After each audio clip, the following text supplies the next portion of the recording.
Y'all, you know what it is. It's them kids and wives and 925s, but we are still married to the games. Episode 356.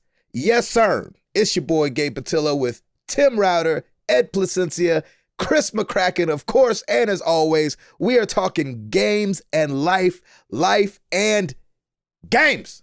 Thank you guys so much for being here. And we are going to start with my boy, Chris. Mm-hmm. Just in case. Yes, please. Chris McCracken. Yes. Where you at? What you been up to? And and why will you not be here at the end of the show? Yeah. What brand of duct tape are you using? So I am in Bella Vista, Arkansas, and Heard of it. I feel like this is the most duct tape I've ever put together to try and make this work. At any given moment, I could just completely drop out, and I don't even know if I could recover from it, honestly.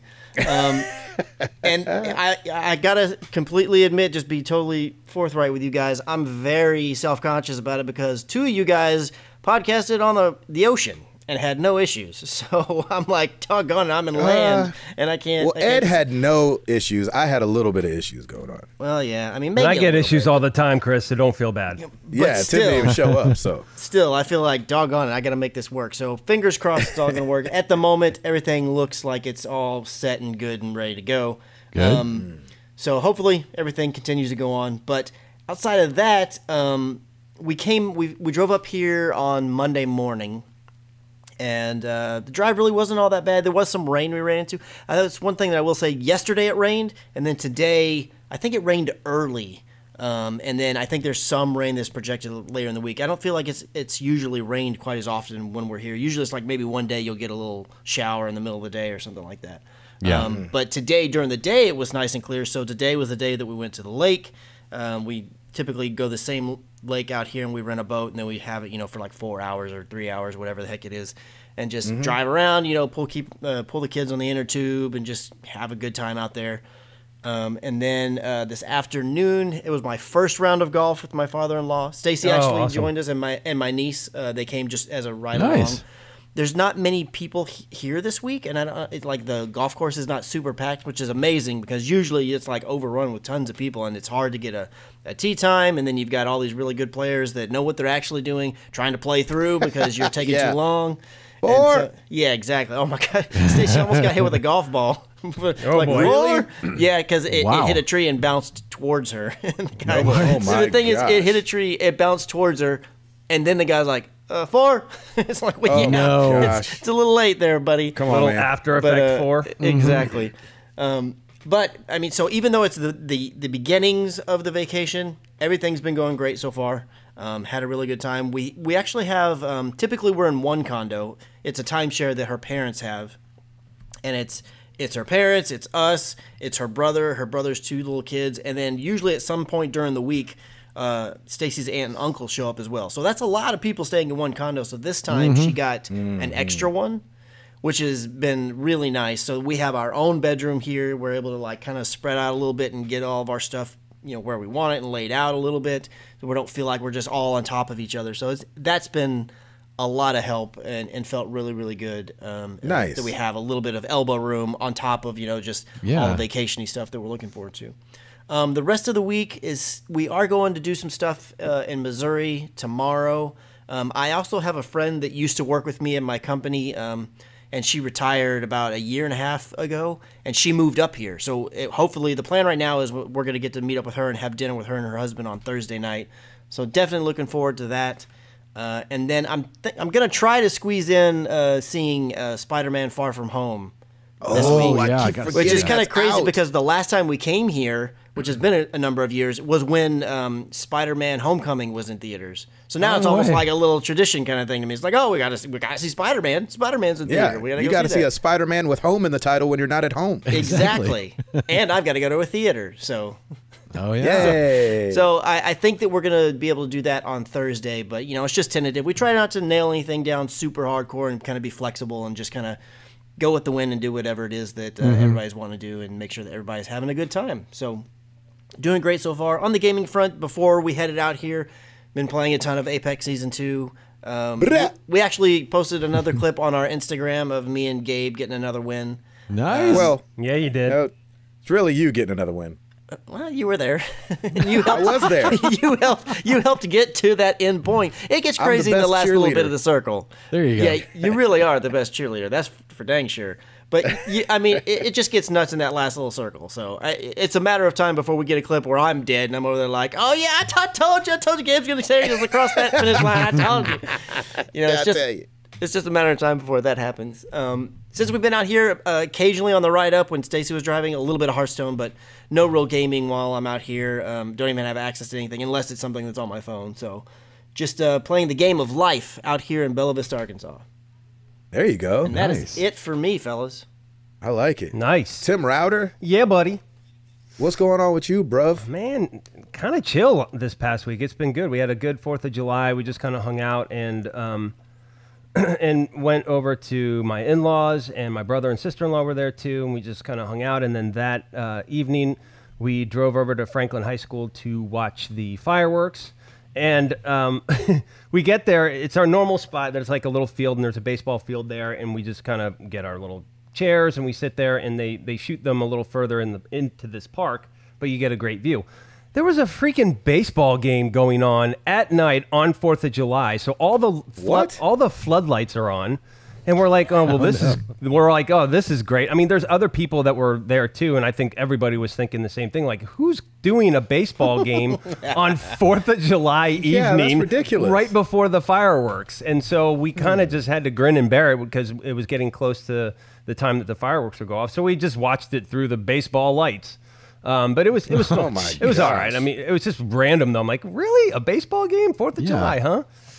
But other than that, it was a lot of fun. Piper started this horse camp that we enrolled her in this week, and she goes to this little farm down off of just a little south of here, and it's like outdoors from like 8 to 3.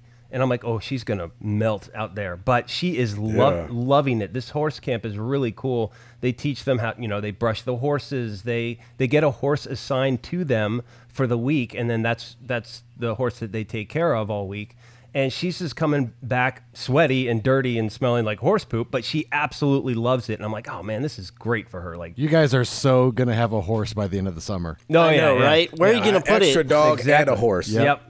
You heard it here first. So we got a horse coming, and his name is Midnight apparently, and so it'll be in the backyard pretty soon. Yeah, nice and cheap. It's not Sophie. I figured her horse would be named Sophie. Yeah, it could be, but you never know.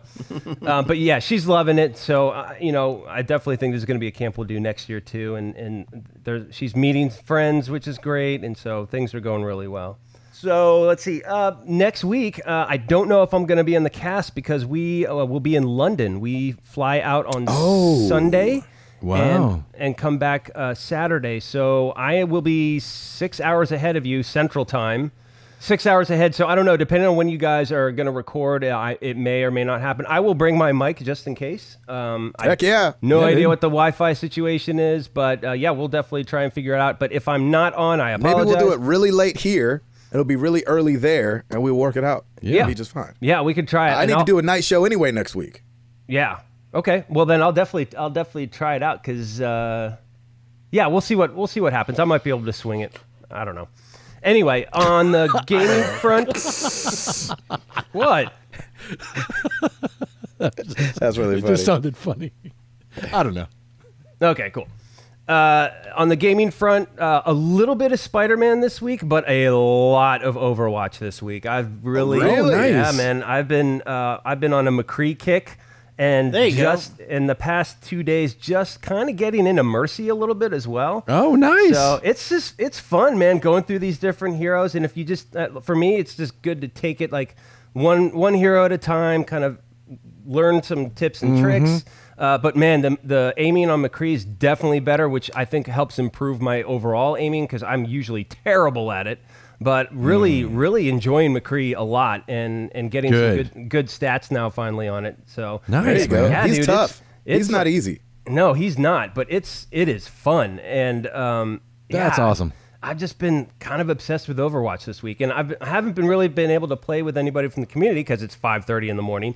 But Jared, this past weekend, he messaged me right on my last game before I had to leave. So Jared, I'm so sorry I couldn't jump in with you. And I think I got to play very briefly with the mighty Sheldor. And and I think we got one game in before I had to leave. But like everything is 5:30 in the morning, so whoever's up at 5:30 in the morning can play Overwatch. Morning crew. Exactly, Morning Crew is back. That and Clash Royale, and I am out. Nice. Nice, man. Edward, Yes, sir. what's going on with you, Mange? It's been a nice week. It's been a nice week. I spent the weekend doing some stuff around the house and kind of getting Sarah's workout area on the front porch that she's been kind of decorating, kind of getting that pimped out a little bit for her. So that's been fun to Nice. do, and just I just love her reaction then when you do something to an area of the house that she likes or an area that she spends time in, and it's just it's very fulfilling to see how much that's appreciated, and so it's been a nice weekend for getting stuff around the house done that she was hoping to have done. So that was very There cool. you go. Did you put up Borderlands wallpaper? Is that what I you did not yet. Not yet.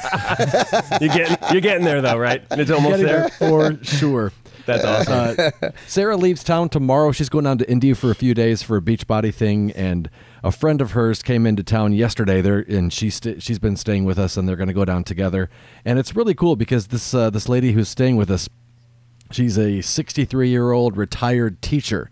Oh, wow. And you just never know what what people think about gaming, especially a 63-year-old retired teacher.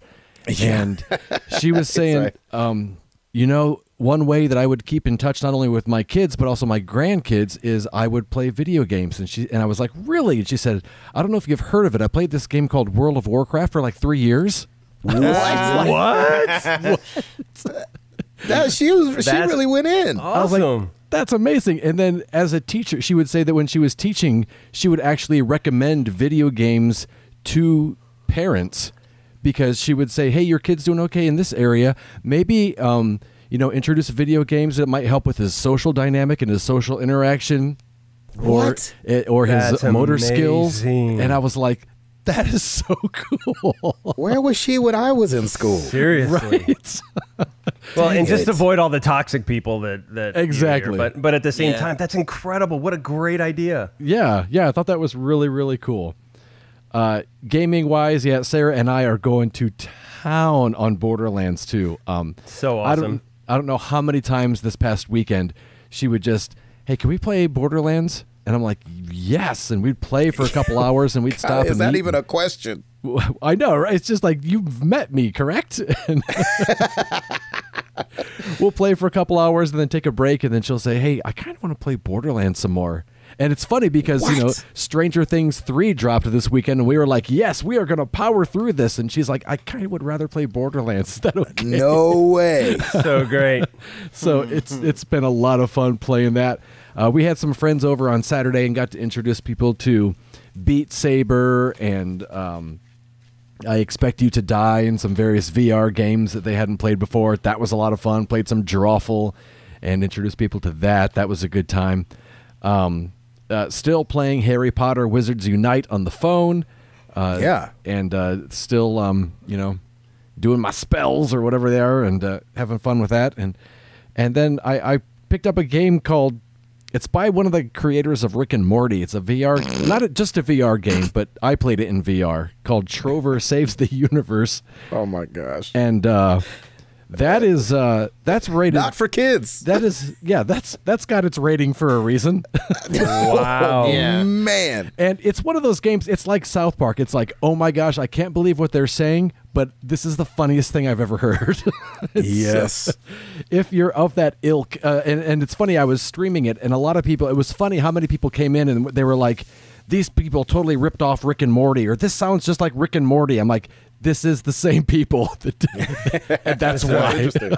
There's a reason. Yes. It's a crazy, ridiculous game, and it's a nice break from Borderlands, where it's a lot of ARG shooting and what have you, and it's just funny just even though Borderlands can be crazy and silly and funny, it's just kind of nice to get a break where intentionally it's a straight up comedy, and it's just so much fun. So if you are of that ilk, and if language doesn't bother you, if language really doesn't bother you, Yeah. this game goes for it. I mean, if Tarantino made a cartoon that had more filthy language in it, this would be that game. Yeah, Oh because man. it sounds like guys just talking. It doesn't necessarily sound like scripted cursing. Yeah, and apparently that's one of the things about the game is that most of the dialogue is ad-libbed, and so apparently the It's game is gotta be. about, I don't know, 5 to 6 hours long, but there are 20 hours of dialogue in there if you just let it run. Oh my gosh, Wow. that's crazy. And so sometimes I would just sit there and let it run, and then the topics would kind of go further and further, and it's like, okay, now let's go over here. Yeah, So I didn't quite hit the 20 hours. right. Yeah, exactly right. But, and you beat it. I beat it, yeah, beat it today, and a lot of fun. They do the way they do the end credits is very clever, and it was very well done. So yeah, it was a lot of fun. It was a really, really fun experience, and it's one of those games that's like, can I tell this guy about this? Can I let this guy try this game out? Yeah, You know? yeah. That's one of those ones you gotta be careful with. Exactly. It's like, hey, you sure your wife doesn't want to go run an errand real quick for about 20 minutes? And I'll show you this game real quick. Oh, you're talking about the people that came over. Right. Yeah. Because I know she wouldn't like it. And I know if she was here, you would pretend like you wouldn't like it. All right. That's right. That's right. That's the game. Yeah. This is ridiculous, honey. You're absolutely correct. I can't believe. But it was really fun. Yeah. One of the What was guys- it called? So I don't get it. Right. Then you get that text later. Hey, when can I come over? Yeah. Exactly. Yeah. So yeah, it was Oh a my lot of fun. It gosh. was a nice weekend, and another nice week of gaming. It was really good. It's funny because again, I haven't been getting my emails for some reason from Ed's Twitch stream. And so it was just funny. I would just jump on there and see what Ed is talking about. I was like, whoa, That's awesome. whoa. Well, Ed, Yeah. you turned a dark corner there, buddy. It was Whoa. yeah, it was something else. It was and they have a lot of things that I always will read the pop-up dialogue boxes, and Yes. I don't read ahead, I just read them, and a couple times I'm like, well, I guess I'll just keep reading because I know I'm not putting this up on the MTTG YouTube, so I'll just keep Yeah. going. Oh, so funny. Yeah, it was Oh a good my time. gosh. So those things you listen with one ear closed. Yeah, I think I Oh my titled the gosh. stream "Earmuffs." Nice. Yeah, yeah, that's right. That's awesome. Yeah. That's so cool. All right, Mr. Patillo, Yes, sir. what you got for us this week? Oh man, What We had house good project do you independence. have? Oh, I was building a closet today. Oh, excellent. Nice. Yeah, so we took out all the closet, we've been doing all this house stuff, and so we're just trying to keep the train going because we're like, if this train stops, Oh, yeah. it's going to take a lot of coal to get it back up and going again. And so we finished doing all of our plants outside. One's dying, but it'll be fine. And then Jenny was like, I want to do the closet. So she's been having this closet idea in her head for I don't know how long, and so we tackled that today, and it was nice because we actually didn't have to buy anything. We had so much melamine laying around from other projects we had done, so it was nice to wow. do a project and not have to go buy and That's great. spend $150 on supplies and things like that. So yeah, finished up some baseboards and anyway, just it's boring stuff. Independence Day was good.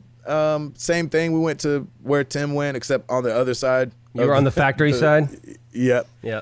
And watched the fireworks. We made it just on time. Usually they start them late. They're like, we'll start them around 9, and then they usually start at 9:15 or 9:30, and you're sitting there like, what the heck is going on? We pulled up at 9:02, and they were already way into it. And I was Oh, like, wow. doggone it. But the kids enjoyed that, obviously. Yep.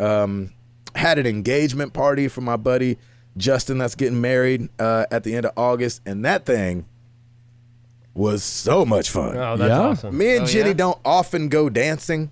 It's just not something we go do. We don't go to the club. Mm-hmm. You're not up in the club?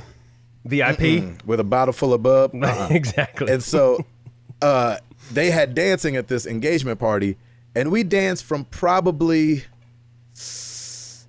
8 o'clock to 11:30. Oh man, that's Love amazing. that.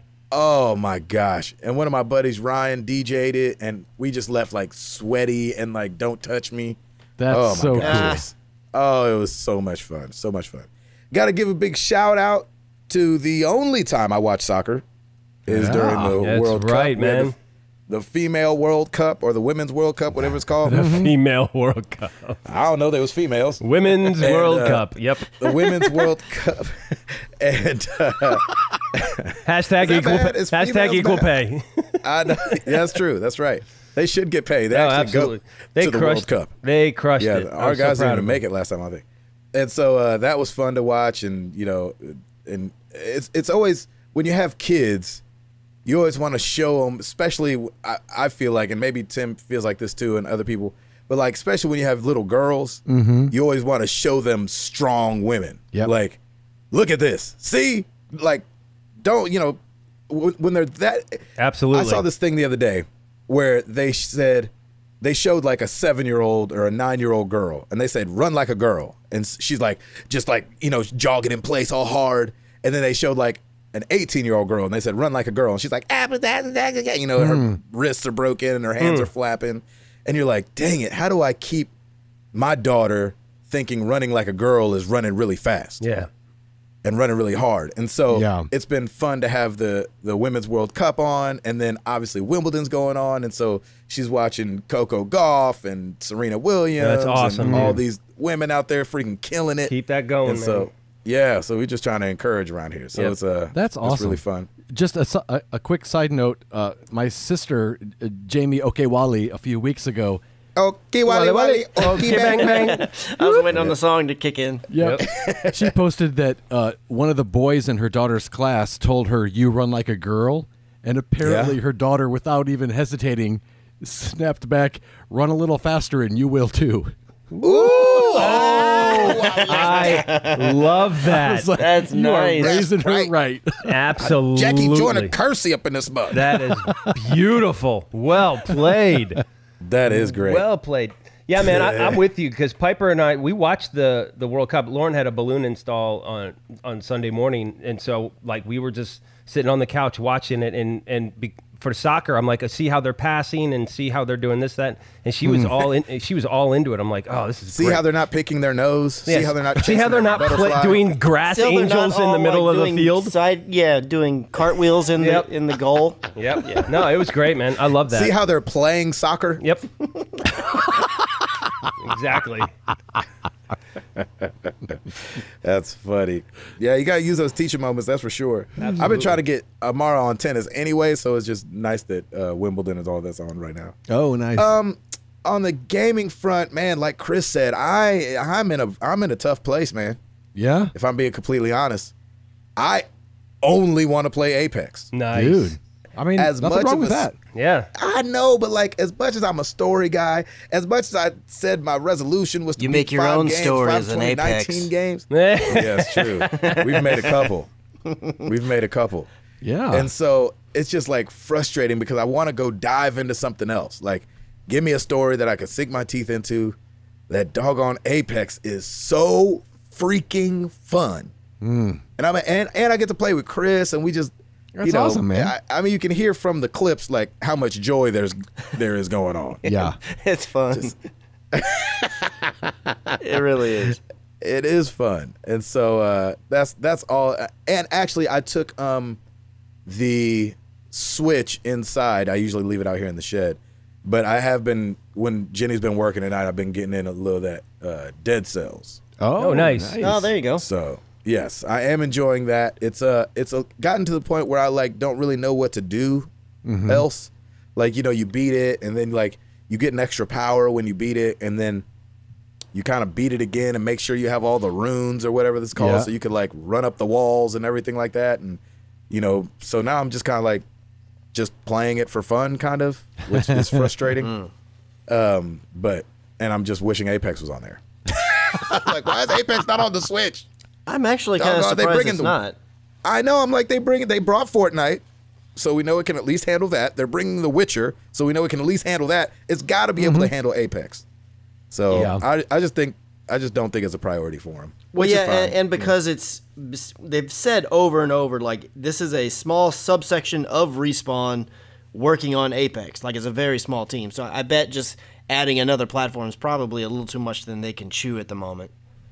Yeah, and I just don't know that you don't, and this goes for just all gaming, but like, I don't know, like, don't you just make them all in tandem? I don't know how it works. Yeah, I don't either. But I would think you would just kind of be making them for all of them. Yeah, port after port. I'm after like, port. if they could bring Fortnite to the mobile phone, which I know it's a bigger team, like Chris is saying, but you're like, shoot, man, they can't bring Apex. Is it that different? I mean, until I'm told otherwise and someone explains it, I just don't see why it's not just Control Alt, save as Switch version. I mean, just save the Switch version. 720p. Bam. I wish it was that easy. We need to ask somebody. Right? Come on, Somebody Vince. call Stancil. Hit me up. Somebody call and be like, Stancil, why can't we just save as Switch 720p? Export as. We can choose JPEGs or PNGs. How much more difficult, I right? know. Could it possibly be? We've got RGB and CMYK options. We just save. That's right. Bam. Yeah. Save as .nsw. Right? Yeah. That's how I understand it. .ps4, .xbx, and That's how they work. .nsw. Yep, done. Yeah. File formats. Yep. Just send us the PS4 file. I'll go in and rename it and change those last 3 letters. Yeah, you don't have to worry about Exactly. it. We'll change the buttons around. We'll make sure that they're in the right place. We'll make sure it's YB, then XA, that is square X. Get all that right. configured. It'll be fine. Yeah. What we're saying is computers are easy. Yeah, exactly. Clearly. Yeah. As we've seen from all the visual effects in The Wolverine, computers are very easy. Timothy, Yes, sir. you got it? I do, sir. Well, let's do it!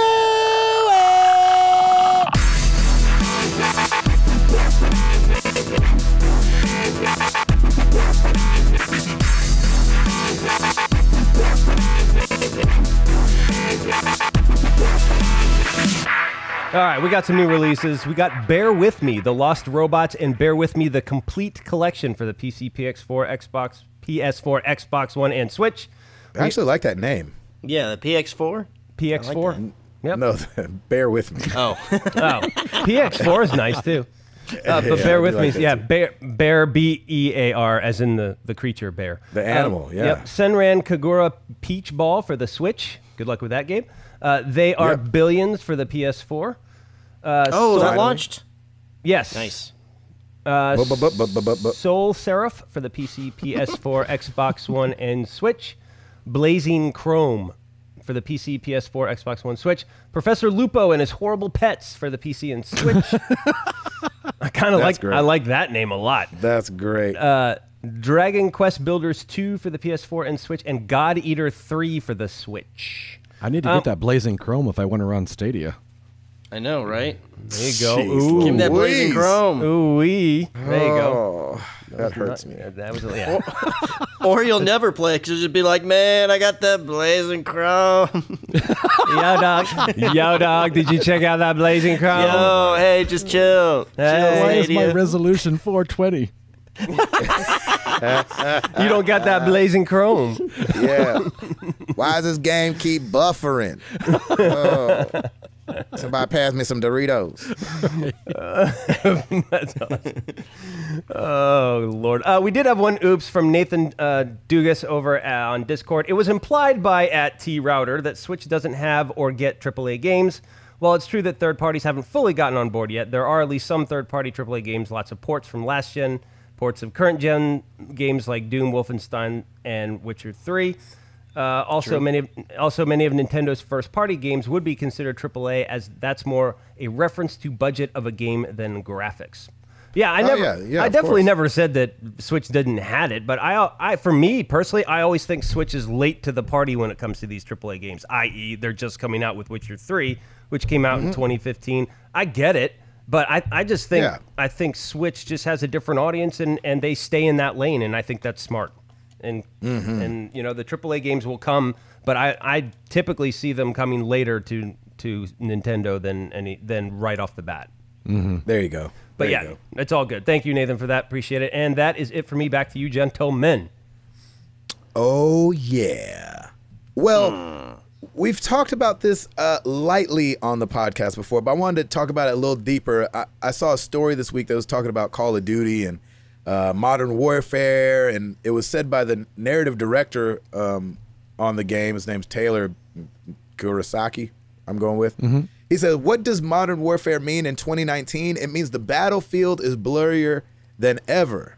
It means enemies don't wear uniforms. It means that collateral damage is a real part of the equation. People are having to make split-second life or death decisions. If we're going to tell a story about characters finding their line and being pushed past it, feeling like things are morally gray and they're uncomfortable with it, then we need to make the player in gameplay feel uncomfortable. And I was like, when I saw that, and when I saw the title about Call of Duty kind of making you question your morality, it kind of made me think of the bigger question of why is it so tough to be the bad guy sometimes in games? Me and Ed, I know, have talked about it back when we were playing Second Son, and you could choose to do good things, or you could choose to do evil things, and it was just like naturally you always just kind of want to be the good guy. We did a question of the week. This is like years back about that. About if you chose to be a good guy, you chose to be a bad guy. It was like overwhelmingly people chose to be good. I remember playing a game called Spec Ops: The Line back in the day, and it just felt like every decision That was a bad horrible. decision. Yes. Yeah. You're like, shoot this guy in the head or shoot his kids in the head. You're like, oh, well, Lord have mercy. I guess shoot him in the head for no reason. I sweat through that game, man. Woo! Yeah, it was a great game. Remember that thing was like flew so far under the radar. Oh, yeah, it was and so we good. finally played it, and we were like, this game I is never incredible. even played it. Oh, so good. Oh my gosh, Spec Ops: The Line was so good. It's rough. Yep. It's not as rough Yeah. as the game Ed was talking about, but it's rough in a different way. I think it was on PS3. It was a PS Plus game one time, and I didn't Yes, it have was. PS Plus then, and I missed out on it. That's how I played it, yeah, because I downloaded it and tried it out. And Gabe, I think you came over one night and we were doing a little working bit of our way and we through were it. like, oh my gosh, this is incredible. Somebody told me that it is part of Xbox One backwards compatibility. If it is, I probably should buy it.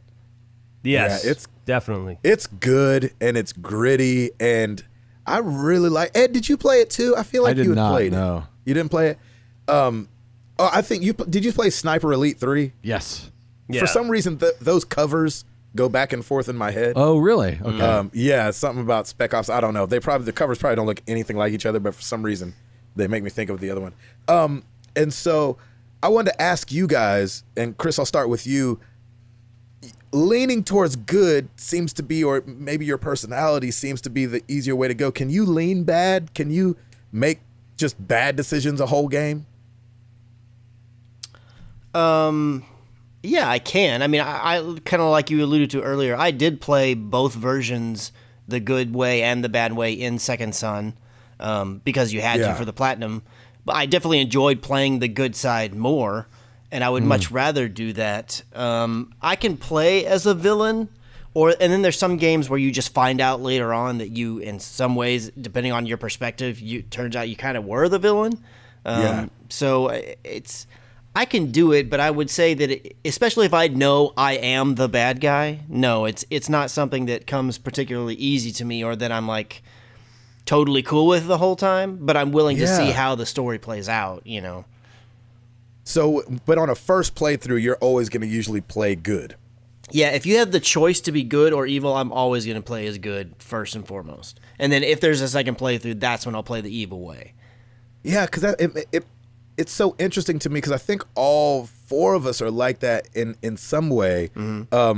But it seems to be the one place that there's no repercussion for being the bad guy. But yet we still play the good guy. Yeah. Yeah, that's true. Ed, what about you? You lean which way you're leaning? Yeah, I'm the same way, and even like you mentioned, Gabe, when I played through Second Son, I played all the good, the nice moral choices, and I said to myself, I'm going to play it again and choose all the bad choices, and I started to, and then I just couldn't do it. So Really? Really? I kind of came back and started choosing good ones again. I don't know, and I've seen people who are like, I'm going to play the game and I'm going to make all the worst choices, and I don't.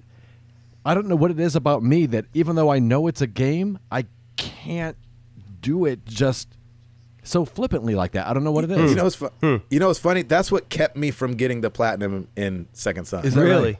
right? Yeah, because I really love the game and it played so well, and I love the Infamous like franchise anyway. Mm-hmm. But when they were like, you have to play, and it was like, I think you had to play it on hard, right? Like either way, like you had to play hard at least once, okay, and then play both ways, both sides. And I was like, I think it would stress me out too much to make the bad decisions through the whole game.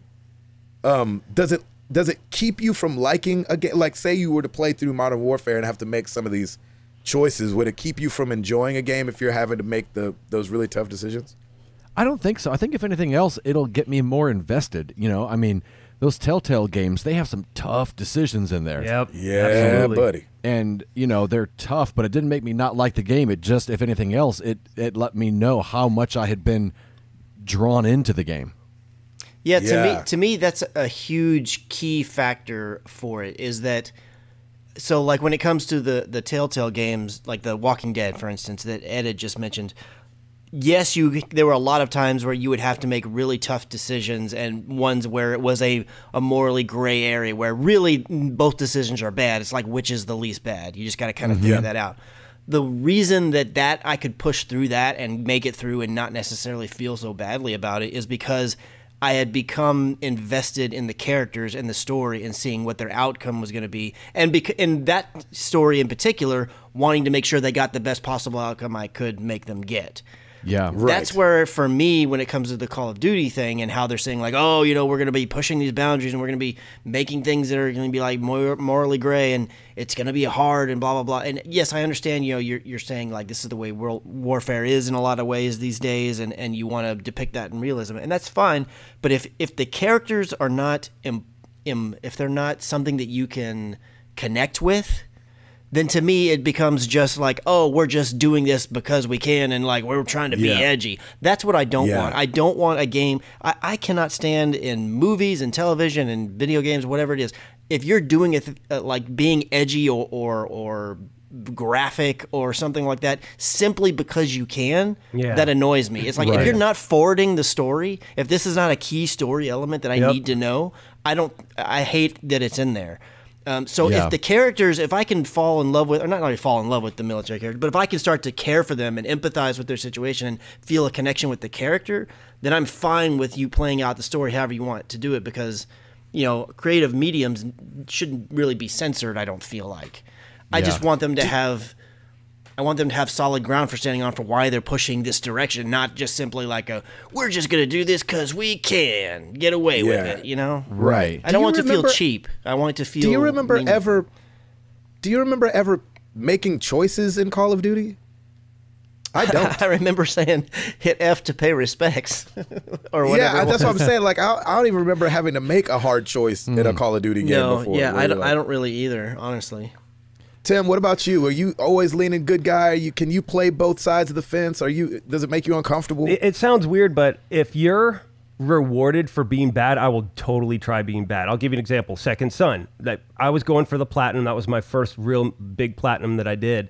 And because they encouraged it, I'm like, cool, I'm doing bad. And I went all in bad. And I had I had a great time doing it too, I gotta tell you. Did you? Yeah, because you're not punished for it. Like I this was encouraged because this is part of the platinum and I loved it. I was punching and hitting people left and right. I don't care who it was. It was so much fun. It was so amazing. I love the pent up energy. Yeah, right? Exactly. It's like, oh, Router went aggro all of a sudden. What happened? But if you're punished for it, like, and I also remember, like in Dishonored, if you were to constantly stealth kill all of your enemies, you got the bad ending. And knowing that going in, I put all of my enemies to sleep. I didn't kill anybody if I didn't have to because I knew I was going to be punished for that. But if kind of the floodplains open up and be like, hey, be as bad as you want.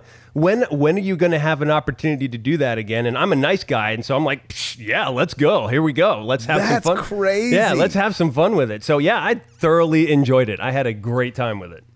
You know, that's one of the things I really liked about Detroit Become Human, and I'm so glad that it's on PS Plus now, that more people can play it because, you know, at the beginning of the game, it's like, oh, this guy's a robot. Who cares? Whatever, you know. Yeah. So he gets shot. It's blue blood, you know. But by the end, after you It's just coolant. After you play as 3 different robots, it's a little harder when it comes to kill this robot or let him free, or you know, that's a much harder decision. Yeah, those dang robots. Robots. Making me care for that blue blood. Right. I know. I cannot do it for some reason. It stresses me the heck out. Yeah. That's so funny. Ugh. I can't do it. I don't like it. We're all just a bunch of good guys, man. I'm What can I telling say? you.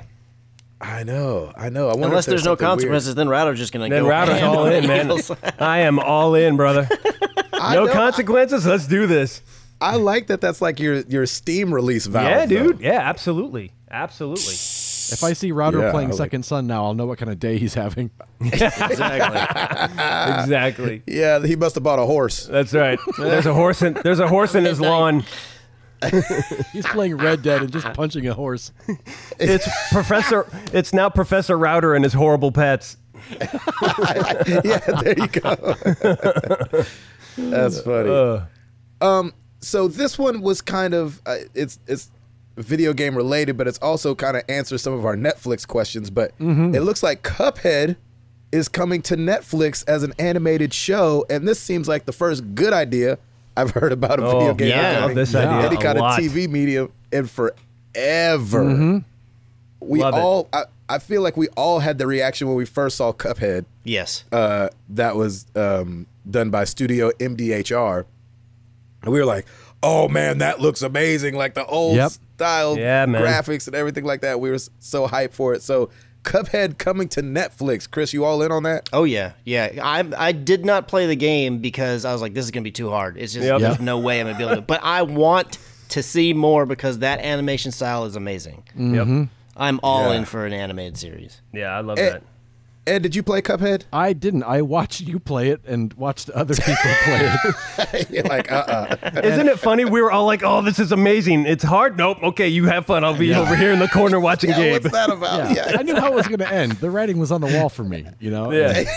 But again, like Chris said, that style is, I just love that old school style. Absolutely. And so, yeah, I was really stoked to hear about this. Tim, when you came up with this animation, was it something Right. that you knew would take off? Or were you just It just kind spitballing with of, your honestly, it animation just kind of parts? came to me, and I was like, you know what? I know there's 3 jokers in this upcoming podcast that want to play this game, and you know, we'll just make it tough for Gabe because you know it'll be fun that way. I meant the original animation style when you were Exactly. when you were a teenager. You were like, man, see, we should make all these colors and they should move around. See, it'll be like 12 frames a second. See, man. I had They should carpal constantly tunnel. be moving. See, I yeah. had carpal tunnel from all the handwritten drawing I had to do. Yes, exactly. Yeah. Exactly. Look, see? Well, Cuphead. We'll call it Cuphead, see? Yeah. Yeah, this was one of the things that I thought was really interesting because Netflix, this is what I hate to see. Netflix was a pioneer, right? They had the disc to home thing before we had Redbox and Blockbuster wasn't really doing it yet because Blockbuster kind of followed suit when Redbox hit the scene, it felt like. And then Netflix kind of, when they stepped into streaming, or did they always stream? They were DVD No, only they at first, didn't right? always stream. Yeah, Correct. Yeah. They were So almost two started- separate companies for a short Yeah. while. Right. And we had both. Like we were paying for the DVDs Yep. because, you know, they were only getting like those B and C movies on the streaming platform at Yep. the time. And this is before they were making incredible content of their own. This is the one thing I hate to see. So Netflix here is the leader in streaming media.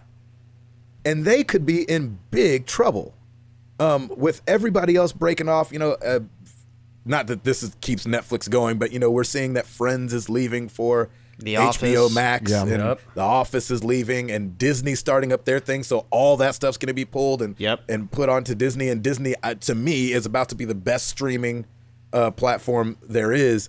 And so I wonder if Netflix and gaming can somehow find a marriage that keeps Netflix. Netflix isn't going anywhere. No, but I just no. think it could be in trouble for the numbers that it's been used to doing. Yeah, they're definitely, the competition is a coming. I mean, with not I mean, just just in not Disney just alone, Disney, right? like you said, because I'm with you. Like I'm planning to buy into Disney, but there's also, you know, the Apple TV Plus, NBC's doing their own thing. We just heard about HBO Max got announced. Yep. the other today maybe or yesterday. It's like, ESPN Plus. It's like doggone it. And the thing that's really gonna stink is like for me, it's always been the case where I almost never had access to HBO growing up.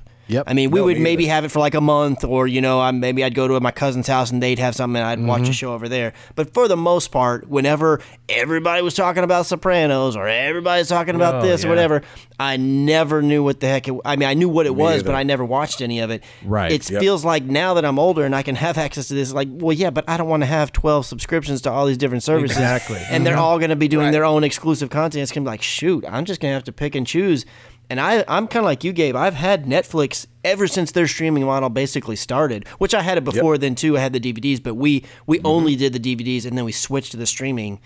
And I kind of feel like, man, I like them doing well, and I don't want to see all this stuff leaving. But it's like at the same time, competition, knife sharpen knife. So we'll see how it goes. I feel like Netflix knows that because every time you turn it on, all you see is a bunch of new original Netflix shows that weren't there yesterday, you know? Yeah. Yeah. And so they are cranking out material, and a lot of it's really good. A lot of it is something I'll never look at, but there is so much they're putting out there for everyone that you know, it's like they know they got to stay ahead. They got to go. I was just gonna say, I hate that Disney's leaving and Yeah. starting their own thing. You know what's funny though? I just got an email from Netflix saying, "Hey, this is a movie you might like, Mary Poppins Returns." All right, well, what are you doing here? Like you're teasing me here. I hate that Disney's leaving. Yes, I'm probably going to get this service, and I'm like you, Chris. I do not Heck want. yeah. I do not want 5, 6, or 7 different services. I have HBO through cable, so I get HBO now anyway. But I think Netflix is going to kind of stay the leader because look at Stranger Things. Look at all these other. They definitely have a huge head start. head above start. Marvel everybody. shows. Yeah, I mean, there's Yeah, a lot. They're going to go away. Yeah, they're going away. I guarantee I think those are a going lot away. of what they're doing is they're the content kings right now because they're creating original stuff that no one else can really touch. And did you see that they just got a big deal with Dwayne The Rock Johnson, Ryan Reynolds, and Gal Gadot? They're doing like this huge series. Oh shoot, what's the name of it? I can't remember. I just saw it because I'm on The Rock's Instagram. Wonder Woman fights The Rock. Exactly. Oh no, my gosh. it's called Dead End or I forget what it's called, but Too Fast to Amazon? that's right. Is it Red Notice?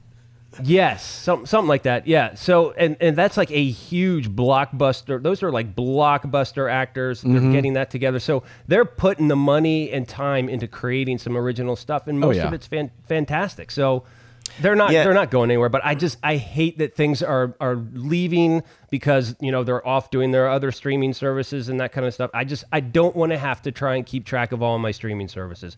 Once it gets too crazy like that, I'm like, oh. You know what? I'm just going to stream it down. I don't have to have this one.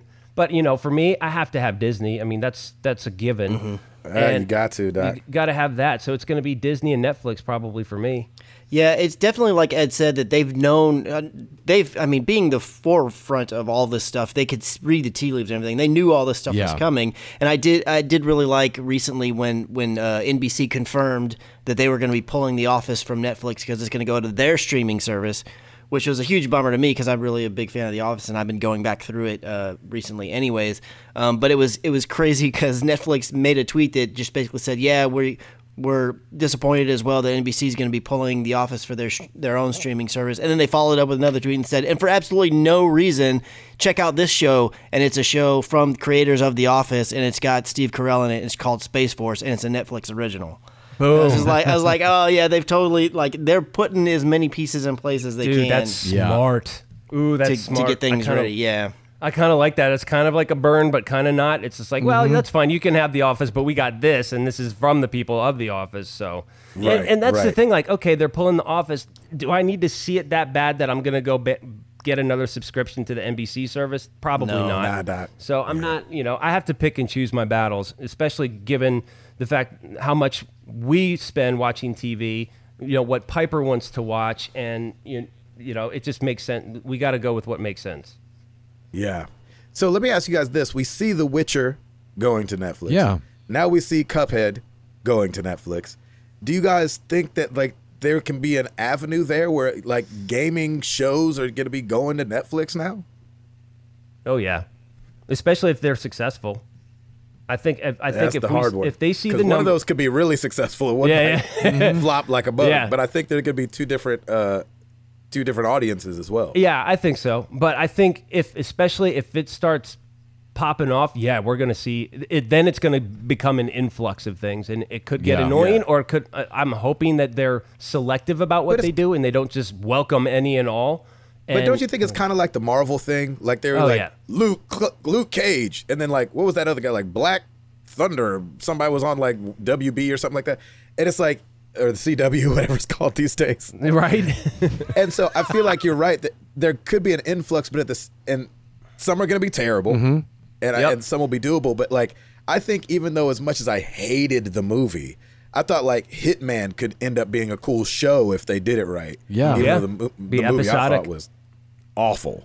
But I think there's plenty of games out there that if you give them, the biggest problem that we've had with gaming becoming a different medium is that you can't fit a 15-hour game into an hour-and-a-half movie. Yes. That's where always the disconnect is, because it feels like the directors of those movies are figuring those and love those characters already. Right. You don't get that same character development as you get with a game that we get to sit and learn somebody for 5 hours. And so if Netflix opens up its doors, because we heard all this Netflix going to be at E3, and I feel like they didn't splash that big there, but but if Netflix kind of opens their doors to these gaming things, Yeah. I think that could be something that could definitely help them along as they're losing all this other stuff, because they're losing some blockbuster things, Right. obviously. Yeah. I think it would depend on the game too, because we all saw the God of War documentary, and to me, that is a movie. Like you have yeah. your director, Yeah. you have a director, you have all the same elements that you would in normal production of a movie. So why would you basically reinvent the wheel on something like that? And I think maybe with story-driven games, maybe they'll move away from that and move into different games. I don't know what that is, but I mean, yeah, I'm curious about Witcher because there is a story there. It is more fantasy, so I think they could probably do some cool stuff with it. I hope they do. But like the Cuphead thing sounds great because Yeah. it may not be very story driven, but it'll be super fun, and Yep. maybe every episode is different and it doesn't tie in from the previous one, but it doesn't matter. That's just going to sounds a lot of fun, and that would be fun to watch. Yeah, if Netflix doesn't have someone trying to get in touch with someone from Nintendo, just about, hey, we know you guys used to have Right. a cartoon. What do you feel about maybe trying to do that again? That's I right. think that'd be Yeah. a great pairing. That'd be Yeah. so smart. All right, so real quick, each one of you guys name a game that Netflix you think could turn into a good show. Chris, you got one off the top of your head? Into a game. I'll start to give everybody a second to think. Okay. I don't know if it was ever a show. I never saw it as a show, only played it as a game, but I think Battletoads could be a funny Oh heck Oh, yeah, yeah. man! Yep. That'd be game great. turned cartoon. Just because it was like, it wasn't crude, but it kind of had like a little bit of adult humor there. It was more like teen humor, it felt like, than like little kid. And so I think Battletoads could be something that's funny. Chris? Shoot. So we're talking. It could be animated or live action. Yeah. Yeah, I would want Battletoads to I be do. I animated, do think. obviously. I hope I'm not stealing something from Ed, but I do think Borderlands could make a good animated series. Oh, Oh, my yeah. gosh, yes. Yeah. Because I really like the art and the I like Yep. the story and the humor and everything of that kinds of stuff. I just don't like the gameplay of it. Yeah. Edward? I mean, I'll take an Overwatch series. Right? Yeah. Absolutely. on, Blizzard. Doggone it, man. Yeah, That'd 'cause be you- like a home run of home runs right there. I mean, we know Yep. they already do a good job with those shorts. Just make them 15 minutes longer and you're there. Yeah, I agree. Yeah, that's right. Computers are easy. Right. Tim? All right, I'm going to go with something a little grittier, but I loved this game, and I could see this being like a Netflix original. Sleeping Dogs, man. Sleeping Dogs could be really cool because you That's could. a good one, Tim. I would watch that. I missed that game, and I loved that game. And there could be all kinds of little mini stories in there because you have like the whole cop thing, and I think it could Yeah. be really, really cool. I would love to see something like that. I'm not saying it'll happen, but as Netflix put all their money behind, not all of it, but a bunch of their money behind comedy the last couple years, I think if they started, like Ed was saying, if somebody starts reaching out to these game developers like, hey, let us tell your story in a more compact way, you Yep. know, in episode form and release it. And they had like a whole thing of like video game to Netflix. I think that could work, man. I mean, they're already going with The Witcher and they're doing it with Cuphead, so Yep.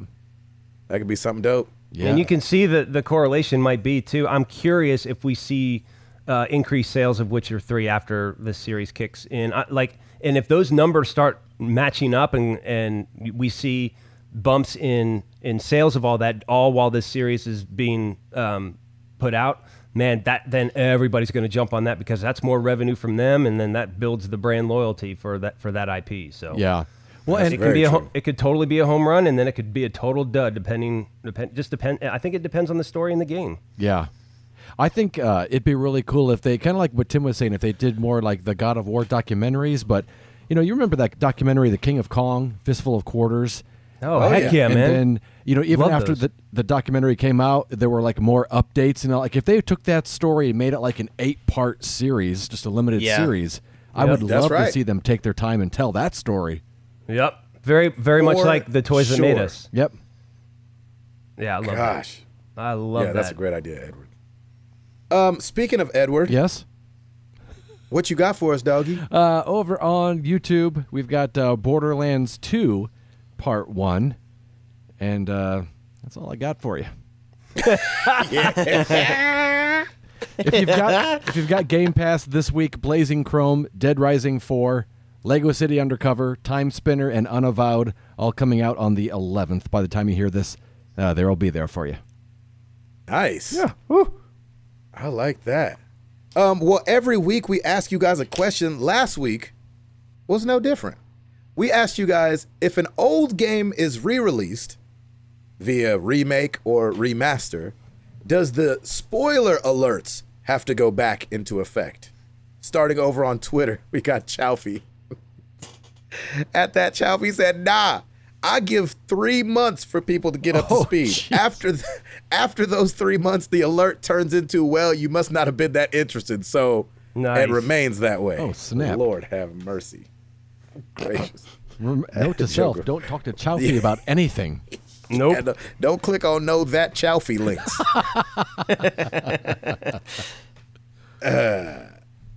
We got Scargar at Scar_Gar. Remakes, yes. Remaster, no. Ooh, that's a good point.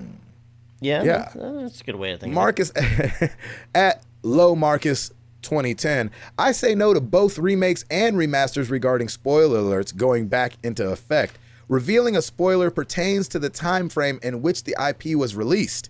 If you remake it or remaster, that doesn't change the date in which the IP originally released.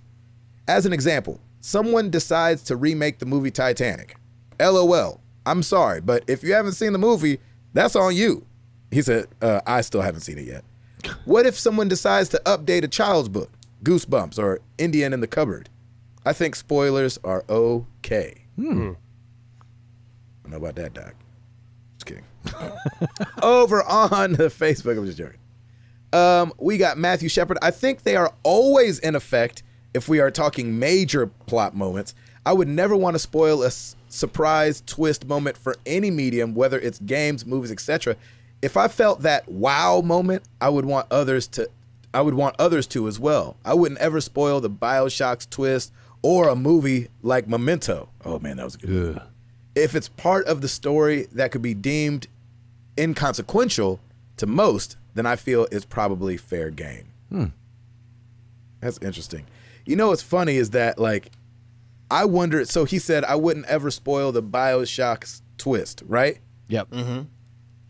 I hate hearing that there's even twists in things. Yes, so do Yeah. I. Because then you're always looking for it. So, like, Yeah. even saying there's a twist is almost a spoiler in itself. Yes. That's crazy. I agree. Tim Paulin, you could spoil a game and I'd still forget. What were we talking about? Nice. Hashtag short-term memory. Oh, that's amazing. That's really good. We got shoot, man. Yanuel Rodriguez Ooh. is what I'm going Look with. at you rolling those R's. Right. There you go. I mean, you gotta, if you're gonna jack up the first name, you know what I'm saying? You might as well try extra hard on the last name. I feel you. He said, I believe spoiler alerts go back into effect because there are gamers that may not have played the original and may want an unspoiled experience. In addition, there is a new generation of gamers that may not have even heard of the original. That's true. And may want the same. That's true. We didn't talk about that. People who've never even heard of the game. Yep. And they're playing it. Yeah, I mentioned it. I was like, I'm sorry you were born in the wrong era. That ain't my fault. Jeff Swan, I think the whole spoiler warning should just dissolve into nothing. I haven't watched Stranger Things 3 yet, so I'm not clicking on anything regarding Stranger Things 3. Yeah. So no, I don't think we need a spoiler warning when Final Fantasy VII is re-released. Rather, I think people who are going to play Final Fantasy VII should refrain from reading about Final Fantasy VII if they want to go in blind. Oh, there you go. I've already done that for you, Gabe. Yeah, exactly. Thanks. Over on Discordia, Spencer, I would say if it's a remaster like The Last of Us, then no. The game was still fairly fresh in people's minds. If an older game is being remade like Final Fantasy VII, then spoiler warnings are in effect. A whole new generation of players will get to experience a game for the first time. No reason to ruin it for them. That being said, I always check with the person first. That's right, because you're a nice man. Nice man. Fluxel, Adam Pace, general rule of thumb, if it's at least a year old, the spoiler alert isn't necessary. If you haven't made the time to consume media that is over a year old, it's not a priority to you. With reboots and remasters, I think you have to consider them new and worthy of the spoiler alert simply because I would never ask someone to go back and play all the way through. Man, everybody's mentioning Final Fantasy VII. All the way through Final Fantasy VII on a PS1 when a more modern version of the game exists. Or will it exist? Or will exist. That's right. Look, say. Say, Thank you guys for answering the question. You know where to find us, facebook.com/married to the games. Come join the group, the MTTG community. It is on and popping in there. Twitter.com/MTTGcast. Of course, marriedtothegames.com. Come get some swag. Come check out all the old podcasts. We have all 355 of them listed there for your listening pleasure. Like Ed said, youtube.com/marriedtothegames.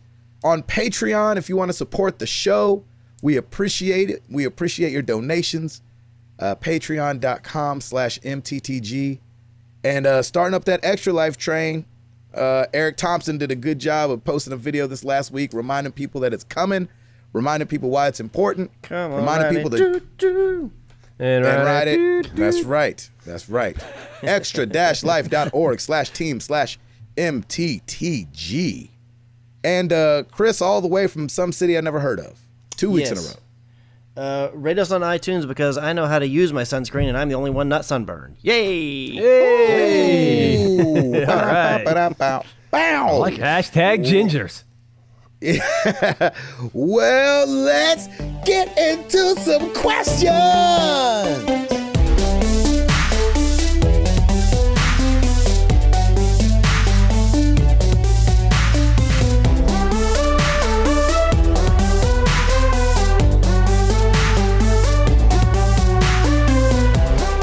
Before you start, Router, I've got a voicemail I got to play for you guys. Oh, okay.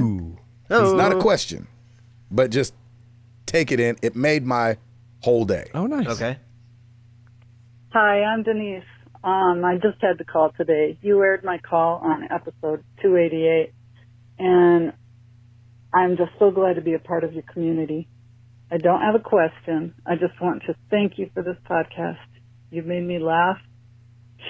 Sometimes you made me laugh till I cried.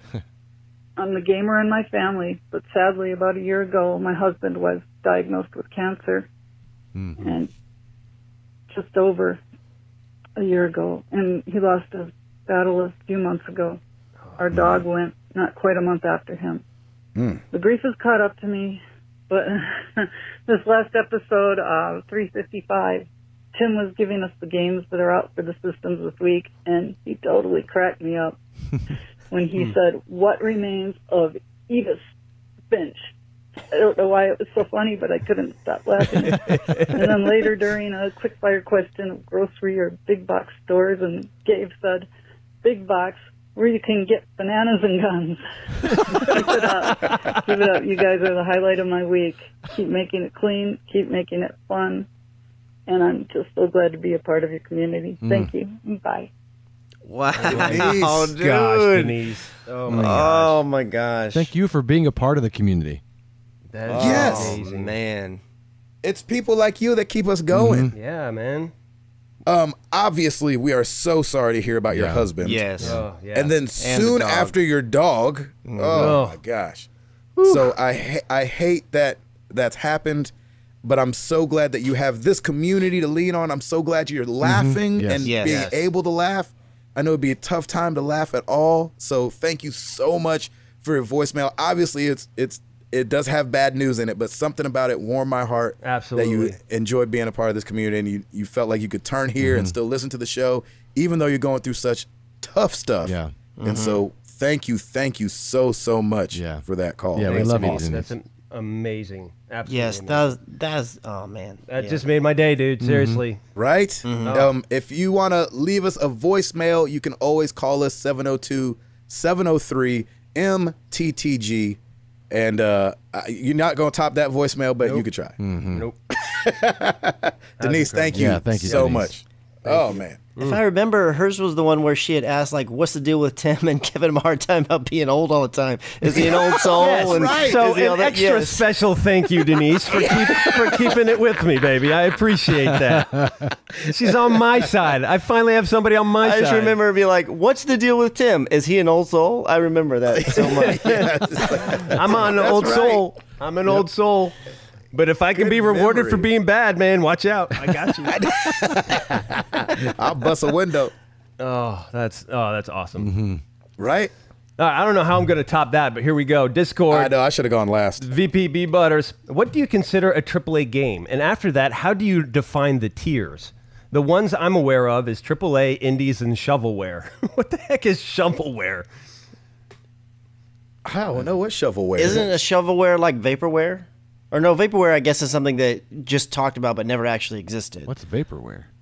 I'm so Like if you confused. talk, so for instance, if let's say that Apple was going to put out the iPhone, there was all these rumors and the iPhone was going to exist, but the iPhone never came out. Or AirPower. You remember when they announced that pad where you're going to be able to charge like your phone and your watch and all that stuff? Yeah. They showed it off, they talked about it, and then it never came to be, and then they just canceled it. So it turned out that was considered vaporware because it was a thing that was announced to exist that was going to come but never actually existed.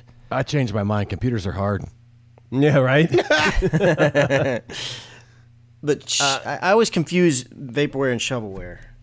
It sounds like it's the same. I don't know. Maybe Oh, not. really? Maybe. I don't know. I've never heard of that. Yeah, please to explain VPB Butters when you after you listen to this. But anyway, what do you consider a AAA game? I think I always think of them as flagship games. Yeah. Like obviously Call of Duty is a flagship game. They're going to continue to make them. They put all kind of money behind them. I feel like Mass Effect was a flagship game when it was out. Obviously on Nintendo, Mario is a flagship game. Zelda, flagship game. And so that's what I think of when I think of AAA games. Ed? Yeah, it's I almost consider it to be according if it's a major studio that puts it out. If it's a Ubisoft game, I just automatically say it's AAA. You know, Yep. it's Oh, kind of like interesting. with movies. If it's Paramount or Universal, it's a major motion picture. If it's Hijinks the Kitty Cat Productions, that's probably an indie. You know, Hijinks the Kitty Cat Productions. Hi Jinx the Kitty Cat Oh, Productions holy crap, presents that's funny. Married to the Games. I bet he's going to be in the new Cuphead cartoon. There's no way he's not. Yeah, absolutely. Yeah, I'm That's with you awesome. on that one, Ed, too. I think if it comes from a major developer, that means there's a lot of money spent. Typically, but not always. Typically, it's a fairly long game. And yeah, I mean, I always see it based on budget as well. Like if their budgets are huge, like they're clearly going for a AAA because these indies can't really afford it. So if and it's usually backed by a big time developer. So Yeah, the only one that I thought was a little weird to me was The Order Yep, 1886. I was just gonna say that too. Yep, Like that was super felt short. AAA, but 4 hours, and so like it kind of like didn't feel AAA anymore. Right, It was yeah. like the weirdest thing. I don't know, and that was Santa Monica studio, and so you're kind Oh, of that's like, right. yeah, they're it- one of the guys, but shoot, it was a little underwhelming as far as the time spent in the game. Yeah. But then it looked incredible. Oh, I think that's what to me might have qualified it as a AAA because the quality of that game was insane. It was just so high. Yeah, I don't But know. you can have an amazing quality in a junky game, and it's true. that's weird. That's hard. What do you say, Chris? Yeah, it pretty much just comes down to budget. If it most of the time you were talking about like flagship games on these various developers or production places. Typically, their flagship game is the one that they devote some of the largest amounts of their budget to and their timing on. So usually, a AAA game is one that for whichever developer or publisher or IP holder that it is, that they've sunk a lot of money into this iteration, be it a sequel or whatever it is. That's typically what judges something to be AAA. In my personal definition, but also that's the way that I've heard it kind of explained amongst industry people and whatnot. AA tends to be something that's more. It's kind of like just like when it comes to movies. Like you could tell when it's like, oh, this is like the summer blockbuster, MCU movie that they spent $1 billion making or whatever like that. It has all these effects and all this crazy stuff in it, and then you can see the other one where it's like, well, the budget on this movie is probably only like $30 million, but it's still a good movie. It's not, that doesn't mean that it's bad. It's typically AA tends to be smaller studios. Maybe they're independent and they're having a team with somebody that's a publisher that's partially funding it, to where it's like you can tell, like, yes, they put their heart into it, but it's not on the tier of like a God of War necessarily in terms of like the overall polish and the overall look and the overall just marketing that's been put behind it and all that kinds of stuff. Right. Again, it doesn't necessarily notate quality. It just notates the amount of money and effort behind selling that product. Yep. Yeah. So let me ask you: do you think a game like No Man's Sky, which was like, I think for me it was super marketed as a AAA game. Do you think it's a AAA game? No. I don't think Even of that though one it as was indie? AAA. I don't think of that one as AAA, even when it was heavily marketed, because I don't feel like it was heavily marketed, yes, but it was always heavily marketed in the stance that this is such, it is a big game, but it's done by such a small studio kind of thing. Right. Like Right. I don't feel like the money that was thrown behind that from Sony early on wasn't so much in like we're putting the budget so high on this game. It was more about, I feel like they strictly did mostly the marketing stuff. And then they had the timed exclusivity because of that. I mean, I don't know that for a fact. That's just my guess, Sure. but that's kind of how I look at that one. Nice. Good question. We got everybody right. Yes, sir. All right, Facebook, Josh Stapleton. Do you ever get in the mood to play something, but get indecisive and just stare at your games? Yes. What's something else you get indecisive about? P.S. In case I haven't told you, you guys are the best. Aw. Oh man, get We out. love you too, Josh. Yes. I will totally get indecisive at times. It doesn't happen all the time, but every now and then where it's like I'm hungry, I want to eat something, but I just don't know what I want to eat. I'm looking at all the Yes. I'm looking at the cereal, I'm looking at the Pop-Tarts, I'm looking at the, gummy bears, I'm looking at whatever, and I'm like, I just don't know what to eat. The gummy bears. Man. Send them here. Love me some gummy bears. Yeah, man. Haribo, let's go. Oh man, that's a tough one, Ed. A lot of times for me, if I'm cooking or if I'm in the bathroom getting ready, shaving and all that stuff, and I want to listen to music, I'll be like, Alexa, I don't know what I want to listen to right now. I want to That's sing awesome. along to something, but I don't know what I want to sing along to. I want to shake my hips, but I just don't know what to. Right. That's so good. That's good. Yeah, I'm definitely there. We eat out way too much. And so because of that, we have a problem deciding on which place we want to go eat out at. Right. And so it's like, you want to go to this place that we go to all the time or this place that we go to all the time? Or maybe we can go to this place that we go to all the time. Yep. And so definitely when it comes to trying to figure out a place to eat, Yeah. you can be very indecisive. Yeah, I'm with you guys. I think for me, it's food. It's like, what are we eating? Because I'll eat anything, and it's just like, Lauren, what do you want? Piper, what do you want? Whatever. Anybody Yeah. get something and go from there. Yep. Definitely. Good question. Moving on to Twitter, the Reformed Gamers at TRG Podcast. What are the hosts' greatest gaming achievements? Man, I would say Extra Life probably. Just doing a 24-hour stream and gaming for 24 hours and letting my son fall out of the chair at the end of the night because I was so tired I couldn't catch him. What an achievement. Definitely. Platinum, bing. Yeah, definitely clipped on my Twitch. But yeah, like that was my first year doing that. Last year was, and so yeah, I would say it's probably what I'm most proud of, and raising money for children at the hospital. Ed, what about you? Getting your wife to play Borderlands? That's a great one. Yep. I'll tell you that right now.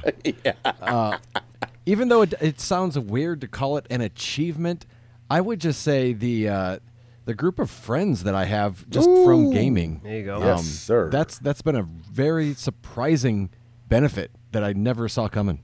Interesting. Yeah, Nice. that's for sure. Christopher? I am gonna say getting Stacy into gaming because it was not something that I anticipated being a thing, or that it's like once I just got a little hint of, oh, this could be a thing, and then I worked to make that a thing. Yeah, Nice. it's been fun too, and I don't know if people have picked up on the podcast, but like it seemed like she always mobile gamed as long as you've been on the show. Yeah. And so that wasn't a thing. And I remember you even mentioning, and I don't remember if it was exactly Overwatch, but things like Overwatch, you're like, well, I think it's a little too like, hefty, and it's not Candy Crush, and so it's been interesting. Here we've gotten to hear her evolve into a gamer. Yeah. You know what I'm saying? Like she will be in the other room playing Overwatch by herself with a group of friends, and me and you will be playing Apex. And so this podcast has been a great time capsule as to see Stacy's evolution into who she is now who's her main right now, by the way? Well, it's kind of hard to say. I would say the ones that I feel like she plays the most. She still plays a lot of Diva. But she plays a lot of Torbjorn, and she plays a lot. I'd say probably her main, and now that I think about it, is probably Moira. She plays Moira a ton. That's She's awesome. been playing a lot of healers. She does a really good job with Mercy. Yeah, when she first started, she used like Mercy exclusively, and then I'd say a couple months or so, she came back around and used her again. She, I used to use Mercy all the time. I'm gonna go back to using her more often, and so she's definitely gotten back into it. And what's fun for me is like I've played Overwatch so like loosely lately that when I hop in, it's usually with you guys, and she's usually there, and it's so fun for me to hear her know everybody in the chat.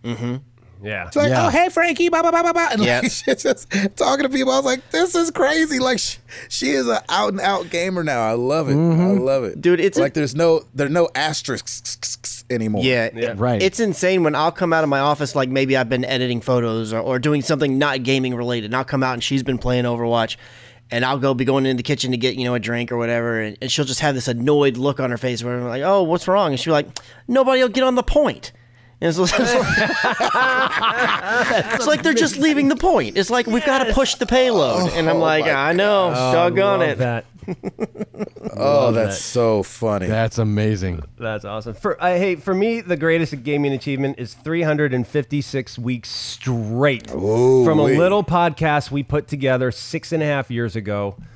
That's crazy. I mean, and we haven't missed a single week. I mean, I know I've missed a few episodes, but we've never missed a single week. And all from a conversation that I had with Hall and then you, Gabe. Like, it's just awesome. I love it, and I love what we built. Yes, sir. Started with the E3 definitely. story. I don't think if I wouldn't have told you that story, I don't know if you would have asked me to be on the podcast. No, dude, you were already in regardless. Oh, really? Yeah, because you know what you did? The first time you went to E3, you took a picture of Assassin's Creed 3 banner at E3 and sent it to me. It's like our first couple forms of communication together. I'm like, dude, this guy's awesome. We need to have him on the podcast. That's awesome. what did it, man. I love Who it. knew that game would be terrible? But whatever. No, I'm kidding. It wasn't that bad. I still put 40 hours into it. Right? Yeah. Anyway, at Sir John 11, are there too many clones, remakes, and remasters right now, and not enough new IPs? 100% yes for me. I need something new. I don't need another Halo. I don't need another Call of Duty. I need something new. Something that's going to rock everyone's world. Man, I'm so torn because I feel like right now, it's not amazing, but I feel like we're getting a good mix of things in the sense of like, and maybe I'm just overly hyped for Cyberpunk 77 or 2077. But like there are games on the horizon that I'm like, well, I'm not going to be seeing the sun. That's fun. And so and so I'm a little up in the air with that because I feel like they're paying homage to some of these older games in the form of, you know, loving on them in this way, I think is also really important. So it's tough. We live in an era where, you know, this is still new for gaming, you know, having things remade and enjoying things that were from 15 years ago. You know, we would have never done this 20 years ago. You know, there would have been nothing to, like Pong remastered, you know? And so, I'm torn because I do love the remaster stuff. Well, and it's because of the technology, too. The fact that we've advanced so far. But that's my thing. Because we have this technology, that's great. What's been in the past has been in the past. Give me something new using this new technology that's going to blow me away. That's right. See, and I'm like that except on the movie side. Right. I'm like, do we need like another origin story for Spider-Man or for Batman or for, you know what I'm saying? I'm like, we get it. We get it. He was bit. We get it. His parents were shot.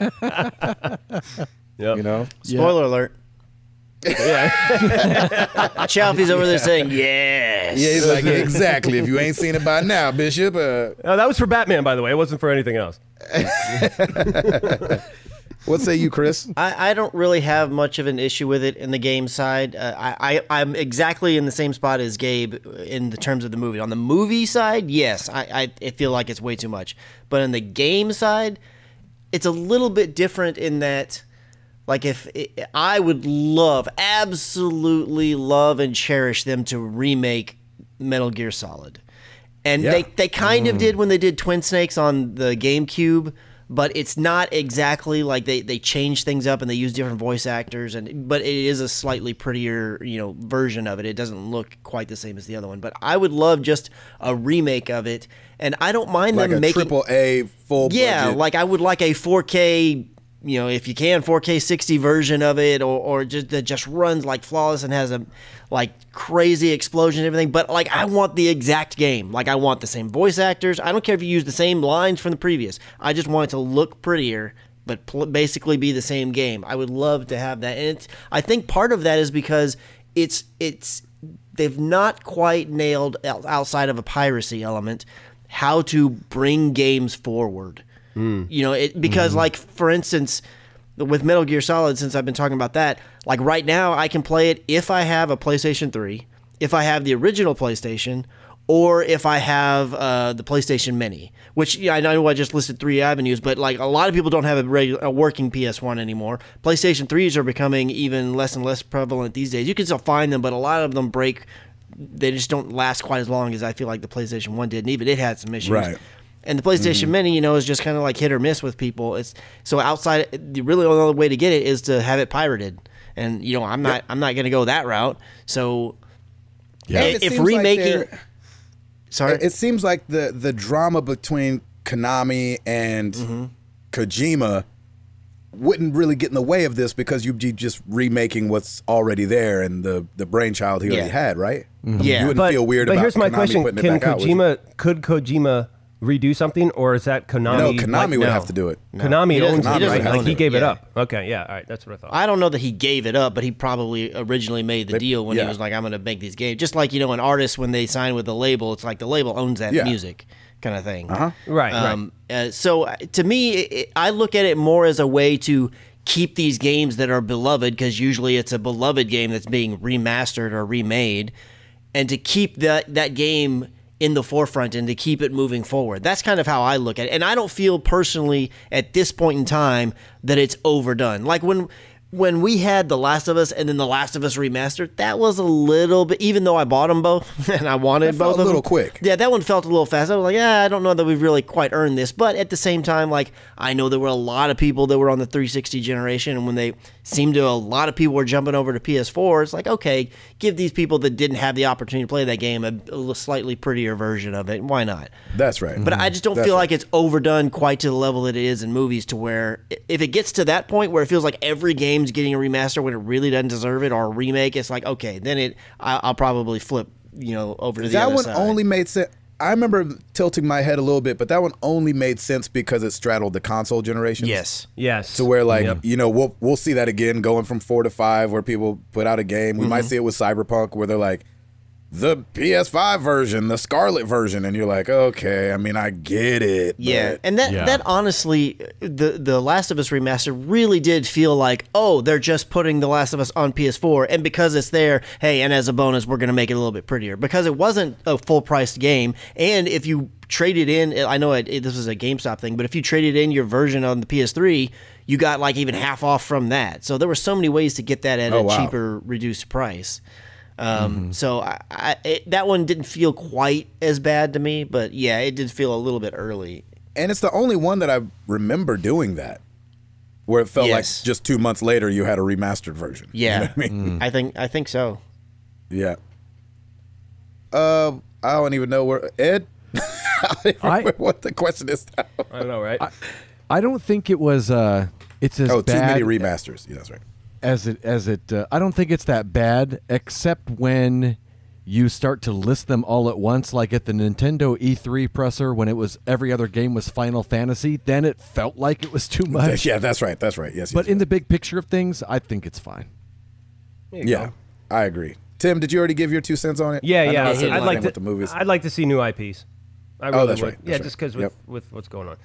But great question, John. Thanks for that. At Aaron Bonner, with the recent release of Mario Maker 2 and Link's Awakening announced to have a dungeon creator mode, are there any other games you wish had a level or game type editor mode?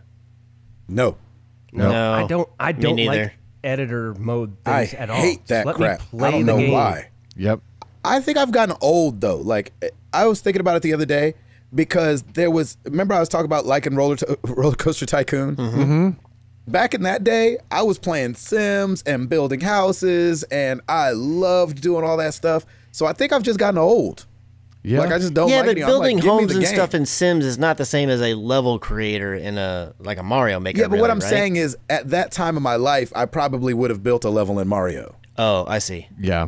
Yeah, like I'm just saying, with connected to, like, I'm playing Sim City, I'm playing Sims, and I'm playing Roller Coaster Tycoon, and I'm loving to, like, put all my stuff together. I'm gonna put this stand over here, and I'm put this over here, put this pretty little tree over here. It's just gonna be our secret. Thank you, Bob Ross. Appreciate that. No, Yeah. I'm with Bob Ross. You know what's funny? I'm with you in the same way that we talked about this last week between the self-checkout and the checkout. I'm not a game developer. I don't need a game. That's not my job. You guys do it. I don't need to edit anything. I know I spend $60 to make something myself. Exactly. Give me the game. Let me play it. I don't need to edit, create, or do anything. That's your job.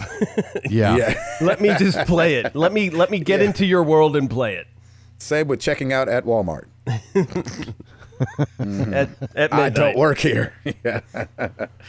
What say you, Edward? You say no on the creating, right? Correct. Yeah. You too, right, Chris? Yeah, I mean, I personally do not want to get in there and create a level. It just doesn't interest me. I don't want to create a map. I don't want to create any of those kinds of things. But I mean, a lot of people really enjoy it. Like the whole, basically, Dreams is going to exist so that people can make all kinds of really crazy, goofy stuff. And I enjoy it when you have some type of filtration system that can bring the cream of the crop up to the top. I have no problem playing things that other people have created besides, because I just don't have an issue with it existing and them showing up. But no, I'm not going to play them. And I kind of play some games still, like Gabe was saying earlier about, when he played Sims and everything back in the day. Like, I really like RTS games. And that's kind of in the same vein where, like, okay, I have to build out my base and I have to choose which types of things am I going to fortify and where am I going to place these, turrets or whatever the heck it's going to be.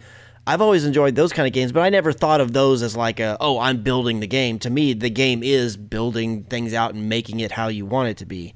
So Yeah. I feel like the people who are really into the Mario makers and the whatever, the level editors, so to speak, kind of look at it that way too. Like they enjoy it in the sense that, oh, you're allowing me to build whatever I want, let my imagination go wild, kind of thing. It's just not something that's for me. I don't want to build the level. I just want to play it when it's a good one. Yep. You know what's I funny? totally We agree. haven't mentioned Minecraft in a long time either, by the way. Oh, and that was speaking of that. such a big deal. Stacy told me the other day she's thinking she might jump into Minecraft. No. Yeah. Wait, why? What happened? What is going on in that household? Some of her friends that she plays, some of her friends that she's been playing, she's been getting back into Don't Starve, and some of the friends she's been playing with have been talking about Minecraft. She's like, well, if you think about it, it's really just like Don't Starve, but it's blocky. And I'm like, well, look, if it's what you want to do, you have at it. I'm not going to tell you not to do it. I was like, but I don't. I'm not jumping into Minecraft with you. Katie, So you guys Frankie, you guys Sheldor, banned. Yeah, exactly. So you guys haven't been going to church or anything? Actually, we have. Oh. Well then, There's a whole lot there of must be- sinning going on over there's there. a snake in the tree. Oh, that's good stuff. Good question, Aaron. Thanks for that. At FedGamer, Fetty Bringers, I'm so happy to see a pic of Final Fantasy XIV Shadowbringers here. You're welcome. My question, do you have a curfew on drinking caffeine? For example, never drink coffee after 6 p.m. Ed? I'm getting there, actually, Ooh, nice. to where I usually could drink coffee just whenever. And again, I just mentioned getting old. I think in my old age, I'm starting I can't have like that 7 or 8 o'clock at night straight coffee anymore. It will keep me up till like 3 in the morning. At least I feel like I already shake. Like for anybody that knows me, like when I'm sitting down, I'm constantly Yes, shaking he or my does. legs Yeah. constantly Yes, you moving. do. I constantly shake. And so it makes that like exponentially worse when I'm laying in bed. It feels like that's just Wow. that's the only thing I can like connect it to. I'm like, why am I still up? And like, why do I feel like I need to go like run the neighborhood and it's 2 o'clock in the morning? And I'm like, maybe it's that 8 or 9 o'clock coffee. Wow. Wow. But also we don't have decaf or anything like that. So I'm drinking the stuff, stuffy stuff. Ed, how about you Ed- being the token It coffee? ain't got no. It's currently 12:38 a.m. as we record this. And you're having a cup right now, right? Yay! Yes, I There am. it is. You are, brother. Well played, sir. I Well love played. it. That's I want awesome. to, and that's not decaf, right? No. Of course not. And love it. for some reason, I don't know if I've become immune to it or what, but to me, it's a hot drink, and hot Yep. drinks make me sleepy. Oh, nice. Ooh, there you go. I'm That's with, mind over matter. I'm with for you, sure. Ed, because caffeine does not bother me. Like I could have a cup right now and I'd be totally fine. And that's what I thought of myself too, up until like a year ago. It might have been actually more recent. Yeah, I mean it's Sad. I'm with you too in that a nice warm drink at night. It's like, oh, okay, it's soothing. I can kind of relax and chill out, and then yeah, it's great. But yeah, the caffeine doesn't keep me up at all. Wait a second. Did Gabe just become the old one? Yeah, I think he I did. might have. I think Yeah. he did. He became the old yeah. man. Yeah, I've been old since I was born though, so it's a little. That's true. He is an old soul. He's Benjamin Buttoning this whole thing. Gabe came out singing the blues. Yeah, exactly. With a harmonica. Exactly. That's Yeah, right. it's like it sure is cold out here. yeah. Oh, The doctor's yes, like, yes, oh, oh. snap! I hope you have the receipt for this. You need That's to awesome. take him back. Put it back. This baby is singing the blues. That's awesome. Chris, you got a curfew? It really just The doctor slapped me on my behind. It's cold out here. Okay, sorry.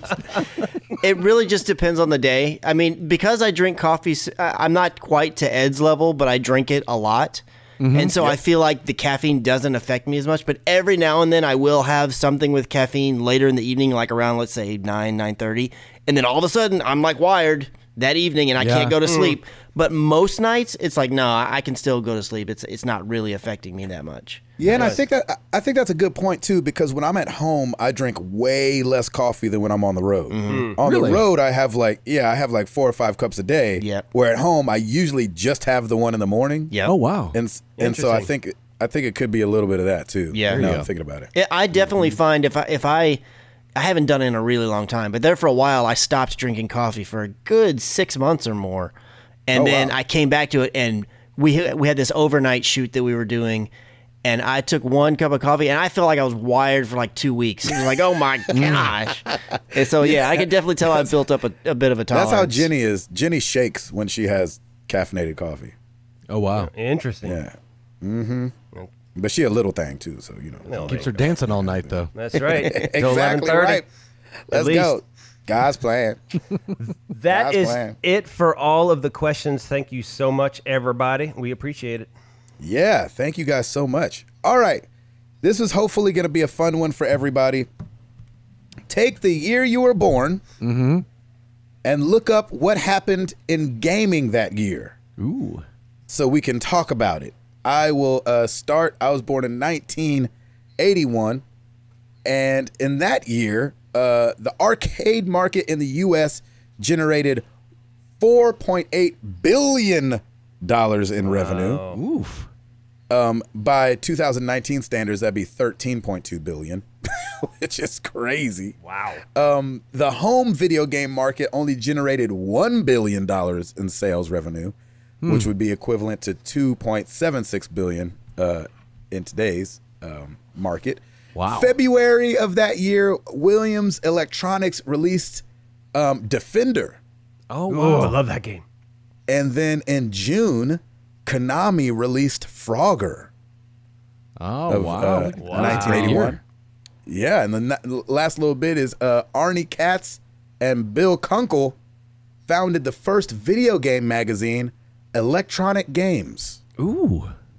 Right? that. Nice, man. What a year. 1981. Brah! We'll go back, then we'll go forth, then we'll go back. So, Ed? In 1996, You're so young. You're so young. So stupid. The Fugees released The Score. yes, that's right. In 1970, Yeah. Nolan Bushnell and Ted Dabney, who were the future founders of Atari, Yes. began their attempt to create an arcade version of a game called Space War, later calling it Computer Space. And just a note, the following year, it released, and the public consensus was it was too difficult to play. Oh, really? So Hashtag computers are hard. that's right. Yeah. Where's God mode? I miss funny. Pong. Exactly. Haven't even seen it yet. 4 more years till Pong. That's I think right. is the Right, same. that's right.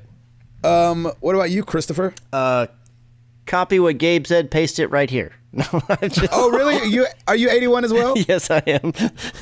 Oh, I didn't know that. Yes, Oh, I that's am. awesome. I didn't know that either. Shoot, I thought we were all 4 different years. I didn't even No. bother asking Chris what year you No, we're the same. But what I can say, I could add in an addendum to what you said that in July 9th of 1981, Nintendo also released Donkey Kong, which introduced Donkey Kong and Mario and was the first platformer, or the first of its kind, to introduce an integral storyline.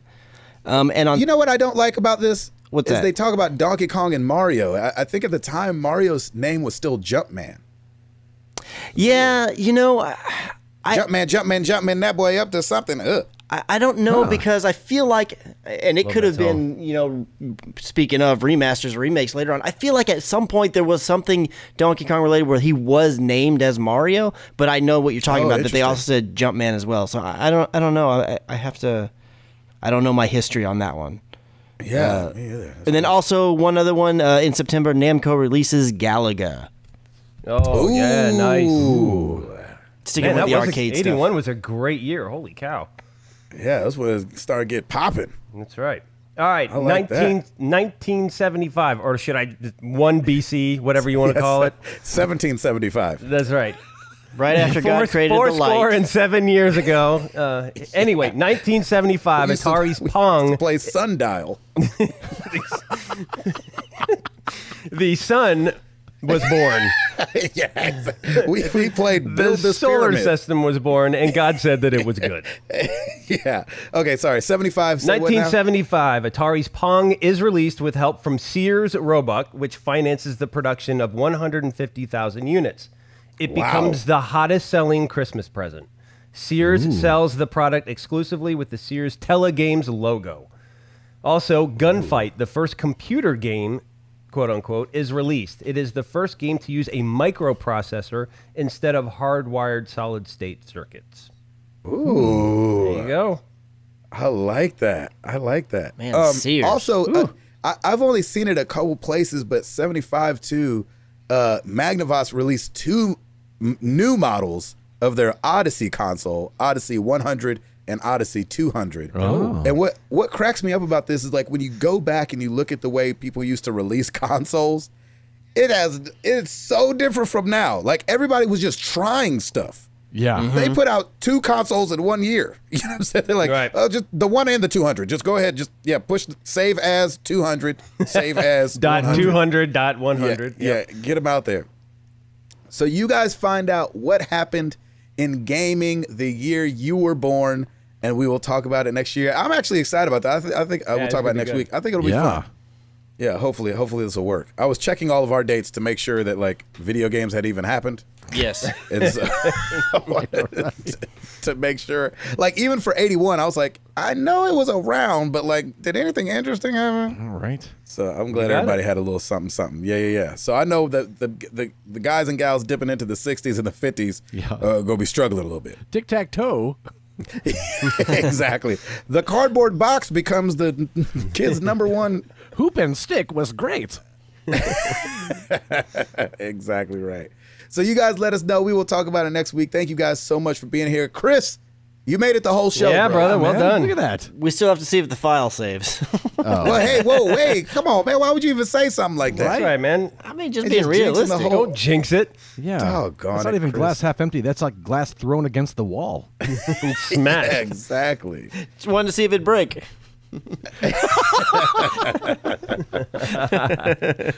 Just wanted to Oh, gosh.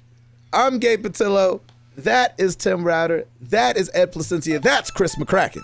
And we are married to the games. And we are up out this thing. Peace!